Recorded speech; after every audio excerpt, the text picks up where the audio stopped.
नमस्ते। आज मेरे साथ प्रोफेसर दुबे फिर से हैं। आप सब लोगों से एक बार भाई माफ़ी माँग लूँ मैं, क्योंकि कुछ ऑडियो की कल समस्या हो गई थी।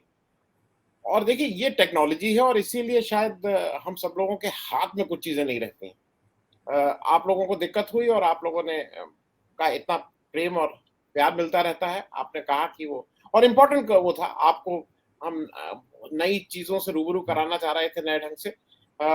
इसीलिए एक मैंने प्रोफेसर दुबे से आग्रह किया कि भई एक हम लोग फिर से इसको रिपीट कर लें। अ, और प्रोफेसर साहब ने एक चीज़ कही कि देखिए, वो कोई हम लोग इस प्रिपेयर्ड स्क्रिप्ट के साथ तो बात करते नहीं हैं। जो अपनी समझ होती है, जो इतने दिनों का उनका अनुभव है, उसी के हिसाब से वो अपनी एक विश्लेषण करते हैं।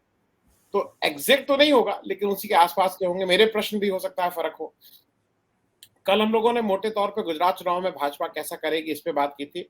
कांग्रेस के चिंतन शिविर से भी की भी बात की। डॉक्टर साहब, आज एक चीज़ मुझे ऐसा लग रहा है कि एक चीज़ पे और बात करना आवश्यक है, क्योंकि अभी सुबह से आप देखिए, ये मुस्लिम वोटर जो है ना, ये जैसे यूपी में हो रहा है कि अब ये किसके साथ जाएँगे? अब एसपी के साथ इन लोगों का लग रहा है कि अब नहीं जाएँगे। हालाँकि यूपी के बारे में जो मेरी समझ है, आज़म खान कोई मुसलमानों के नेता नहीं है कि वो एक ही नेता है, लेकिन समहाउ वो ऐसा उनको प्रोजेक्ट किया जा रहा है। वो कौन प्रोजेक्ट कर रहा है मुझे नहीं मालूम, लेकिन प्रोजेक्ट किया जा रहा है कि अखिलेश ने उनको ठीक से देखा नहीं। लेकिन एक चीज़ अखिलेश यादव जी रोज़ा अफ्तार कराते थे, और ये और खराब बात है। मतलब सरकारी पैसे पे आप रोज़ा अफ्तार कराइए और अब जब अपना पैसे खर्च करना हो तो आप पीछे हट जाइए। ये भी ठीक नहीं है। तो जी, हमारे यहाँ बोला था, आन की लकड़ी आन का तेल, और मतलब ये तो ठीक नहीं है। अ, आपको भी क्या लगता है कि जो एक जनरली मुस्लिम वोटर्स को एक उनका एक ही वो होता था कि बीजेपी हराओ। लेकिन अब एक बात चल रही है कि बीजेपी हराओ नहीं, अब ऐसे वोट करो कि जो भी अच्छा कैंडिडेट हो, सिर्फ बीजेपी विरोध ना करो, इस तरह की चर्चा भी हो रही है। फिरोज साहब। देखिए मैं तो ये समझता हूँ कि मुसलमान वोटर अभी अगले चुनाव में भी भारतीय जनता पार्टी को हराने के लिए ही वोट करेंगे। उसका सीधा कारण है, 5 राज्यों के चुनाव में से 4 राज्यों के चुनाव में भाजपा ने अच्छा प्रदर्शन किया और उत्तराखंड में तो उसका प्रदर्शन अभूतपूर्व था मैं मानूँगा, उत्तर प्रदेश से भी अच्छा प्रदर्शन था। हम सब लोग मान रहे थे कि उत्तराखंड में भाजपा का प्रदर्शन खराब रहेगा, 3 मुख्यमंत्री उन्होंने बदले थे। लेकिन इस अच्छे प्रदर्शन के बावजूद जो सांप्रदायिक हिंसा की लहर आई है और जो मुसलमान विरोधी रवैया हिंदुत्ववादी शक्तियों ने सारे देश में अपनाया है, उसके बाद जो मुसलमान मतदाता हैं न केवल उत्तर प्रदेश में बल्कि दिल्ली में और देश की दूसरी जगहों पर भी एक बार फिर कटिबद्ध होकर भारतीय जनता पार्टी को हराने के लिए मतदान करेंगे। बशर्ते उनके पास भारतीय जनता पार्टी का स्पष्ट विकल्प हो। जिस तरीके से पिछले उत्तर प्रदेश लोकसभा चुनाव में उनके पास भारतीय जनता पार्टी का स्पष्ट विकल्प था। वो समाजवादी पार्टी के साथ थे। उन्होंने ना असदुद्दीन ओवैसी की सुनी, ना उन्होंने जो फुटकर मुसलमान उम्मीदवार खड़े कर दिए जाते हैं उनकी सुनी, ना ही उन्होंने बहुजन समाज पार्टी के किसी दावे को स्वीकार किया कि हमने इतने मुसलमानों को टिकट दिया है तो हमें हमें वोट मिलने चाहिए। उत्तर प्रदेश के मुसलमान मतदाता ने स्पष्ट रूप से समाजवादी पार्टी को एक मुश्त वोट दिया है और ये भारतीय जनता पार्टी की जो अंदरूनी रपट तैयार कर कर प्रधानमंत्री दफ्तर को भेजी गई है, उसमें स्वीकार किया गया है कि हम जो 57 सीटें हारे हैं और हमारे जो 11 मंत्री हारे हैं, एक उप मुख्यमंत्री हारा है, उसके कई कारणों में से एक प्रमुख कारण ये भी है कि मुसलमान वोटरों का अभूतपूर्व ध्रुवीकरण समाजवादी पार्टी के पक्ष में हुआ। ये खुद भाजपा कह रही है। इसका मतलब है कि मुसलमान वोटों ने अपनी प्रभावकारिता, अपनी एफिकेसी इस चुनाव में दिखाई है, जो कि पिछले चुनावों में वो नहीं दिखा पा रहे थे। मुझे लगता है कि मुसलमानों का नेतृत्व जब तक 2024 का चुनाव आएगा या उसके बाद फिर जो विधानसभा का चुनाव आएगा, जब तक ऐसा होगा, तब तक मुसलमानों का नेतृत्व फिर से इस मुद्दे के ऊपर एकजुट हो जाएगा। अब ये मैं नहीं कह सकता कि उस वक्त समाजवादी पार्टी ही भाजपा के प्रमुख विकल्प के रूप में होगी या कोई अन्य ताकत होगी, बहुजन समाज पार्टी होगी या कोई गठजोड़ भाजपा के विकल्प के रूप में होगा। इसकी भविष्यवाणी तो अभी नहीं की जा सकती, लेकिन जी। मुसलमान मतदाता उसी को वोट देंगे जो भारतीय जनता पार्टी को हरा सकने में सक्षम दिखाई पड़ेगा। जी। मैं एक चीज़ थोड़ा-सा और पूछ लूँ, क्योंकि इसी से एक रिलेटेड प्रश्न है। जैसे मुस्लिम वोट एक साथ भाजपा को हराने के लिए करता है, एक वोट और है, जो दलित वोट मायावती जी के साथ पीछे से लामबंद हुआ करता था, इस बार वो शिफ्ट हुआ है बीजेपी के साथ। प्रश्न बहुत स्पष्ट है, कितने दिन तक दलित वोट बीजेपी के साथ रहेगा? क्योंकि वो मायावती जी से हटा है, लेकिन बीजेपी में आप कुछ भी कह लीजिए, दबदबा तो अपर कास्ट का है ही। बेबी रानी जी को उन्होंने गवर्नरशिप से हटाया, लेकिन यहाँ डिप्टी चीफ मिनिस्टर नहीं बनाया। दलित नेतृत्व इस समय एक तरह से दिशाहीन है। मायावती जी की जो भी साख थी वो कम हुई है। रामविलास पासवान नहीं है। अठावले जी तो कुछ हंसी मजाक ज्यादा करते हैं। प्रकाश, मतलब मेरा ये कहना है कि कहीं ना कहीं ये दलित वोट भी तो रास्ता तलाशेगा अपनी हैसियत को प्रूव करने के लिए।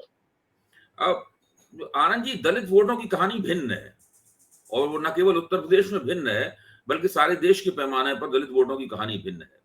आमतौर पर जो हमारे और आपके जैसे सेकुलर और वामपंथी समीक्षक होते हैं, वो लोग ये मानते रहे हैं कि दलित वोट भारतीय जनता पार्टी का स्वाभाविक वोटर कभी नहीं बन सकता है, क्योंकि हम ये भी मानते रहे हैं कि दलित वोटरों की जो राजनीतिक शिक्षा दीक्षा हुई है वो अम्बेडकरवाद के झंडे के तले हुई है, और उस ब्राह्मणवाद विरोध की जो राजनीतिक भाषा है, उस राजनीतिक भाषा ने उनके राजनीतिक मानस को बनाया है। हम लोग ऐसा मानते रहे हैं। लेकिन पिछले दिनों से मैंने अपने इस विचार में कुछ संशोधन किया है। मेरा मानना है कि जो अम्बेडकरवादी हैं, अम्बेडकरवादियों की संख्या दलित समाज में मुट्ठी भर है। वो एक माइक्रोस्कोपिक माइनॉरिटी है। पूरा ये दावा करना कि पूरा का पूरा दलित समाज अम्बेडकर से ओतप्रोत है, ये उचित नहीं है। अम्बेडकर का एक आइकॉन के रूप में, एक समतावादी राजनीति के एक प्रतीक के रूप में तो सारे देश में प्रभाव है, और दलितों में भी वे लोकप्रिय हैं। लेकिन अम्बेडकर वादियों के कहने पर दलित समाज वोट करता हो, ये मानना मेरे ख्याल से उचित नहीं है, पहली बात। दूसरी बात, ये मानना भी हम लोगों का उचित नहीं था, खासतौर में अपने बारे में कहूंगा, मैं दूसरे के बारे में क्यों कहूं। ये मानना भी उचित नहीं था कि दलितों को या पूर्व अछूतों को जो हिंदू परंपराएं हैं उनसे चिढ़ है, और वो हिंदू परंपराओं का अंग नहीं बनना चाहते हैं। पिछले कुछ सालों में देखा गया है कि दलितों के भीतर भी हिंदू परंपरा का एक सम्मानजनक अंग बनने के प्रति एक कभी दबी हुई और कभी खुली हुई आकांक्षा है, और भारतीय जनता पार्टी इन तमाम चीजों का फायदा उठाने की राजनीति कर रही है।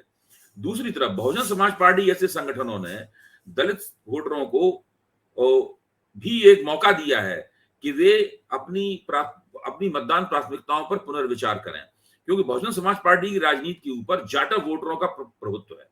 जाटव समाज के जो राजनीतिक और आर्थिक हित हैं, उन हितों का प्रभुत्व है। दूसरी जो दलित बिरादरियां हैं, जो छोटी हैं, संख्या बल में बहुत कमजोर हैं, जिनको कुछ आरक्षण का भी लाभ नहीं मिला है, जिनको कुछ भी टिकट भी नहीं मिलते हैं, उनकी तरफ ध्यान नहीं दिया गया है। इन छोटी छोटी बिरादरियों को भाजपा ने अपनी ओर खींचा है, और वो भाजपा की समर्थक बनती जा रही है उत्तर प्रदेश में और देश की दूसरी जगहों पर भी। देखिए, 80 के दशक को याद कीजिए। 80 के दशक में महाराष्ट्र के दलित पैंथर थे, उनका राष्ट्रीय स्वयंसेवक संघ की शक्तियों के साथ में एक संवाद शुरू हुआ, और उस संवाद के तहत कुछ मशहूर दलित पैंथर नेताओं ने स्वदेशी जागरण मंच और इस प्रकार के जो राष्ट्रीय स्वयंसेवक संघ के मोर्चा संगठन थे, उन संगठनों के मंचों पर धीरे धीरे जाना शुरू कर दिया। इससे जो महाराष्ट्र की दलित राजनीति का जो विनियोग था, उनका जो एप्रोप्रिएशन था, वो संघ परिवार की राजनीति में मोटे तौर पर होने लगा। वो कोई संघ परिवार में शामिल नहीं हुए, लेकिन होने लगा। यही वो जमीन थी जिसमें खड़े होकर रामदास आठवले जैसे नेता, जो खुद दलित पैंथर कतारों से आए थे, वो भारतीय जनता पार्टी के साथ गठजोड़ करने लगे, और उन्हें फिर इस प्रकार का कोई संकोच नहीं रह गया। फिर तो वो भाजपा सरकारों में मंत्री भी रहे। तो मेरा कहना यह है कि दलित वोटर धीरे धीरे करके भारतीय जनता पार्टी की तरफ खिसक रहे हैं। हर चुनाव में उनकी संख्या, भाजपा को वोट देने वाले दलित मतदाताओं की संख्या बढ़ती जा रही है।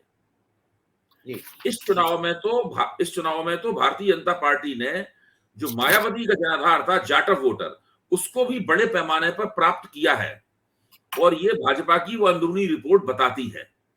इसलिए मुसलमान वोटरों की प्रवृत्तियों के बिल्कुल खिलाफ मैं समझता हूं कि अगले चुनावों में, खासतौर से लोकसभा चुनाव में, दलित वोटर और भी ज्यादा बड़े पैमाने पर भारतीय जनता पार्टी को वोट देते हुए नजर आएंगे। मायावती कुछ भी कहती रहें, कुछ भी करती रहें, और दूसरे दलित नेता कुछ भी कहते या करते रहें। जी, मैं प्रोफेसर साहब, एक और बहुत ग्राउंड रियलिटी है जो अब वो समस्या सामने आ चुकी है। मैं महंगाई की बात कर रहा हूँ। महंगाई बेतहाशा बढ़ रही है। आप कुछ समय तक लोगों का ध्यान भटका सकते हैं, और ये बात थोड़ी गवर्नेंस की भी हो रही है। एक नया वो आ गया है, अभी जो नया ऑर्डर आया है, जिसके अनुसार पीडीएस में उत्तर प्रदेश, बिहार और केरल में अब गेहूं नहीं मिलेगा, गेहूं की जगह चावल को बढ़ा रहे हैं, और वो शायद विश्वव्यापी गेहूं का उत्पादन कम हो रहा है। एक तरफ तो हम लोग बात कर रहे थे कि पूरे विश्व को हम खिला सकते हैं, आज जब जब जिसको कहते हैं ना हार्ड रियलिटी सामने है, और हमें कोई ऐसा व्यक्ति चाहिए जो फाइनेंस समझता हो, इकोनॉमी समझता हो, उसको ड्राइव करे, जो मनमोहन सिंह ने बखूबी किया था। हम उसको माने ना माने, उनकी खुली अर्थव्यवस्था जो उन्होंने दुनिया के साथ, वो एक अलग बात है। आज कहीं आपको ये नहीं लगता है कि governance is also issue? Governance भी एक इशू बहुत बड़ा है बीजेपी के साथ, जो देश चलाने की बात। गवर्नेंस एक इशू है, और गवर्नेंस का जो आर्थिक पक्ष है वो निश्चित रूप से एक बहुत बड़ा इशू है, इसमें कोई शक की बात नहीं। परिस्थिति बन रही है, मेरे ख्याल से भारतीय जनता पार्टी की सरकारों के खिलाफ जन संतोष की जमीन तैयार करने में महंगाई का एक बड़ा हाथ होगा। जब हम कहते हैं कि आदित्यनाथ की सरकार के खिलाफ एंटी इनकम्बेंसी थी, और सीएसडीएस के आंकड़ों के मुताबिक 39% की एंटी इनकम्बेंसी थी, तो उसमें जो दो प्रमुख कारण उस एंटी इनकम्बेंसी के थे, उसमें एक महंगाई थी और दूसरी बेरोजगारी थी। दोनों आपस में जुड़े हुए हैं। न केवल महंगाई बढ़ रही है, बल्कि बेरोजगारी भी बड़े पैमाने पर बढ़ रही है। उसकी रोकथाम करने का कोई भी उपाय भाजपा की सरकारों के पास नहीं है, न वो करने के बारे में सोच रही है। आप देखिए, अगर इसके बरक्स आप दिल्ली की आम आदमी पार्टी की सरकार को देखें, तो अब आप देखिए वो एम्प्लॉयमेंट बजट लाने की योजना कर रहे हैं। मतलब कुछ को अब किस चीज कितना सफल होगा, क्या सफल होगा, ये तो बाद में पता चलेगा, लेकिन कम से कम उनकी तरफ से एक प्रयास दिखाई पड़ रहा है। और इसके अंदर सरकारी नौकरियां देने का वायदा नहीं है, वो किन्हीं और दूसरे जरियों के साथ में लोगों को सेल्फ एम्प्लॉयमेंट देंगे, या और किसी तरीके से उनको रोजगार देने की कोई। जबकि भाजपा सरकारों के पास आपको इस तरह की युक्तियां नहीं मिलेंगी। वो लोग हाथ पे हाथ रख के बैठे हुए हैं। जो हिंदुत्ववादी मुद्दे होते हैं, मुसलमान विरोधी मुद्दे होते हैं, पाकिस्तान विरोधी मुद्दे होते हैं, उनको चालाकी पूर्वक हवा दी जाती है। हर 5-6 महीने बाद में मुद्दा बदल जाता है, ताकि माहौल ताजा रहे और उसमें एक नियंत्रित और सीमित किस्म की आक्रामकता बरकरार रहे, लोगों का मानस सांप्रदायिक होता रहे। लेकिन हमें उन चुनावों को भी नहीं भूल जाना चाहिए जब तमाम हिंदुत्व को ये कार्ड नहीं चलते हैं। छत्तीसगढ़ का चुनाव था, उसमें हिंदुत्व को ये कार्ड नहीं चले थे। 2000 भाजपा का सुपड़ा साफ हो गया था। भाजपा लंबे अरसे से छत्तीसगढ़ में सत्ता में थी। 2015 में बिहार के चुनाव में ये दांव नहीं चला था। दिल्ली के चुनावों में तो अभी तक ये दांव कहीं नहीं चला है। और तो ये समस्या है भारतीय जनता पार्टी के सामने। और मुझे इस बात को लेकर थोड़ा ताज्जुब है कि भारतीय जनता पार्टी इन पहलुओं की तरफ ध्यान क्यों नहीं दे रही है। क्या उन्होंने मान लिया है कि बिना इन पर ध्यान दिए हुए भी चुनाव जीता जा सकता है? ठीक है, हो सकता है कि विपक्ष की कमजोरियों की वजह से और मोदी जी की असाधारण लोकप्रियता, जो कि एक तरह का एक हिस्टोरिकल आर्टिफैक्ट बन गई है, उनकी वजह से वो कुछ चुनाव और जीत जाएं। लेकिन ऐसे ही मौके पर जमी जमाई पार्टियों को बड़ा धक्का लगता है, और वो पता नहीं चलता है कब उनके पैरों के नीचे की जमीन जो है वो खिसक गई। एक चलते चलते एक अंतिम प्रश्न मैं कर लूं, और वो ठेठ पॉलिटिकल प्रश्न है। मैं बात कर रहा हूं नीतीश कुमार जी की। नीतीश कुमार जी के साथ एक समय ऐसा भी था कि भाई मैं हफ्ते के 5 दिन में साथ रहता था, लेकिन मैं आज भी उनको रीड नहीं कर पाया हूं, क्योंकि अभी धर्मेंद्र प्रधान जी कल गए, बहुत देर बात किए, वो शेड्यूल मीटिंग नहीं थी। ऐसा कहा जा रहा है कि वो वाइस प्रेसिडेंटशिप की बात उनको ऑफर की गई है। नीतीश जी उधर रोजा अफ्तारी में भी जाने लगे, वो कुछ स्टेटमेंट दे रहे थे, वो चीफ मिनिस्टर और चीफ जस्टिस की कॉन्फ्रेंस में नहीं आए। तो आपको आज की तारीख में क्या लग रहा है, नीतीश जी क्या मतलब कहां खड़े हैं? वो एनडीए में रहना चाहते हैं, एनडीए से बाहर? क्योंकि एक चीज मैं जल्दी से और अपने दर्शकों को बता दूं, 2012 के इलेक्शन में नीतीश जी उस समय एनडीए में थे, उन्होंने उसके अगेंस्ट वोट दिया। 2017 में नीतीश जी जब फिर से प्रेसिडेंट का इलेक्शन था, तो ये आरजेडी के साथ थे, लेकिन इन्होंने उसके अगेंस्ट एनडीए के कैंडिडेट को वोट दिया। अब इस बार 2022 में ये एनडीए के साथ हैं कि क्या? मतलब नीतीश जी फिर कहां खड़े हैं? जहां तक नीतीश जी की राजनीति की मेरी समझ है, मैं ये मानता हूं कि उनके सामने अभी भी भारतीय जनता पार्टी के साथ बने रहने के अलावा और कोई चारा नहीं है। इसी के साथ साथ में वो भारतीय जनता पार्टी की राजनीति में अपनी राजनीति का पूरी तरह विलय भी नहीं चाहते। वो ये नहीं चाहते कि नाम मात्र के लिए संगठन के तौर पर हम अलग बने रहें और पूरी तरीके से भाजपा की राजनीति के सामने घुटना टेक दें। इसीलिए वो बीच बीच में लगातार अपना मतभेद भी जताते रहते हैं कुछ मुद्दों के ऊपर। जैसे अभी लाउड स्पीकर वाले मुद्दे पर उन्होंने मतभेद जताया, उन्होंने ये सब बकवास बातें हैं, फालतू किस्म की बातें हैं, मैं इन बातों की तरफ ध्यान नहीं देता। इसी और मुसलमानों वो साफ दिखाना चाहते हैं कि भाजपा भले ही मुसलमान विरोधी हो, लेकिन वो बिहार के मुसलमान वोटरों के ऊपर उनकी दावेदारी है और उनकी वो राष्ट्रीय जनता दल को सारे मुसलमान वोटर अकेले नहीं ले जाने देंगे। देखिए, पसमंदा बिहार का जो पसमंदा मुसलमान आंदोलन था, है, अली अनवर जिसके नेता थे, अली अनवर ने इसके ऊपर एक किताब भी लिखी है और वो पत्रकार भी रह चुके हैं। जब मैं जनसत्ता में काम करता था उस वक्त अली अनवर जनसत्ता के लिए रिपोर्टिंग किया करते थे और तब मेरा परिचय उनसे उतना पुराना है। नीतीश ने उनको राज्यसभा का सदस्य बनाया था, लेकिन जब उन्होंने तेजस्वी का साथ छोड़कर भारतीय जनता पार्टी का दामन फिर से पकड़ा तो अली अनवर से उनकी नहीं पटी और उसके बाद अली अनवर ने उनका साथ छोड़ दिया और अब दोबारा उनको राज्यसभा सदस्यता भी नहीं प्राप्त हुई। लेकिन हमें ये नहीं भूलना चाहिए कि बिहार के पसमानदा मुसलमान में नीतीश कुमार के प्रति एक आकर्षण है। नीतीश कुमार इन संभावनाओं को अपनी हिंदू मुस्लिम एकता के जरिए चुनाव जीतने वाली पार्टी का नेता बने रहने की संभावनाओं को केवल इसलिए निरस्त नहीं करना चाहते कि उन्हें भाजपा की जरूरत है बिहार में मुख्यमंत्री बने रहने के लिए।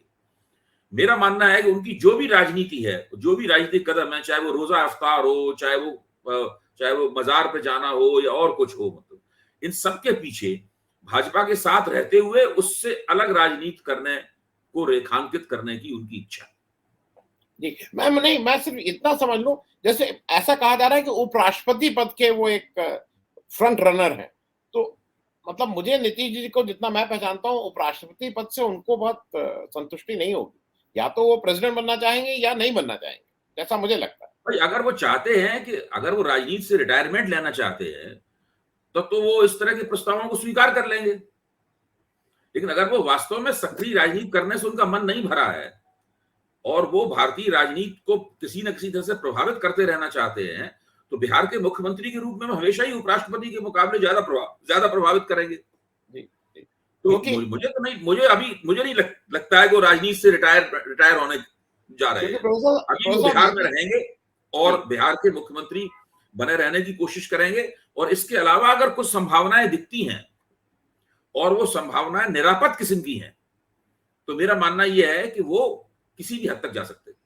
क्योंकि एक चीज याद रखनी चाहिए कि लालू जी जेल से फिर बाहर आ गए और लालू जी एक है, अब वो कितने इफेक्टिव रहेंगे नहीं मालूम, लेकिन विपक्ष में वो कहीं ना कहीं मूव करते रहते हैं, कोशिश करते रहते हैं। उनका एक अपना लोगों से अपने ढंग से उनका वो है, रिलेशनशिप है, तो वो भी भूलना नहीं चाहिए। 2015 के चुनाव के बाद में और फिर 2020 के चुनाव को देख के मेरे सामने तो बिल्कुल स्पष्ट हो गया है कि बिहार में अगर सरकार बनती है तो नीतीश कुमार और भाजपा की मिलकर बनती है या नीतीश कुमार और लालू की मिलकर बनती है।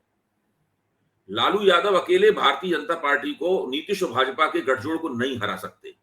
उनको अच्छे मुसलमान वोट मिले, अच्छे यादव वोट मिले, कुछ और पिछड़ा वर्ग मिल जाए, कुछ थोड़ा बहुत और कुछ मिल जाए, तो उनकी सीटें तो सम्मानजनक आ जाएंगी। देखिए, तकरीबन सामाजिक न्याय की तथाकथित राजनीति उत्तर प्रदेश और बिहार में एक स्थावर मुकाम तक पहुंच गई है। यानी वो ऊपर उठी है, तेजस्वी के नेतृत्व में वहां ऊपर उठी है या अखिलेश के नेतृत्व में ऊपर उठी है, लेकिन मुझे लगता है कि उसने अपना शिखर प्राप्त कर लिया है। जब तक नए सामाजिक समूह उसके साथ जुड़ेंगे नहीं, तब तक वो आगे नहीं बढ़ पाएगी। भाई, आज भी तेजस्वी की पार्टी बिहार में सबसे बड़ा दल है जी, और अखिलेश की पार्टी को भी बड़े सम्मानजनक वोट और सम्मानजनक सीटें प्राप्त हुई हैं, लेकिन वो दोनों विपक्ष में बैठने के लिए अभिशप्त हैं। सत्ता से वो काफी दूर हैं। उनको कुछ नए सामाजिक समूहों को जोड़ना होगा। जब नीतीश उनके साथ जुड़ते हैं तो नए सामाजिक समूह उनके साथ जुड़ते हैं जो उनकी राजनीति आकर्षित करने में विफल है। लालू यादव बाहर आ जाए, अंदर रहें, क्या रहें, इन चीजों से कोई बहुत विशेष फर्क पड़ने वाला नहीं है। जी, बहुत बहुत धन्यवाद प्रोफेसर साहब। और मैं दर्शकों से भाई एक बार फिर से, आप लोगों को थोड़ा वो ऑडियो की समस्या हो गई थी, इसीलिए ये एक अलग से शो कर रहे हैं। बहुत बहुत धन्यवाद। Thank you so much. नमस्कार।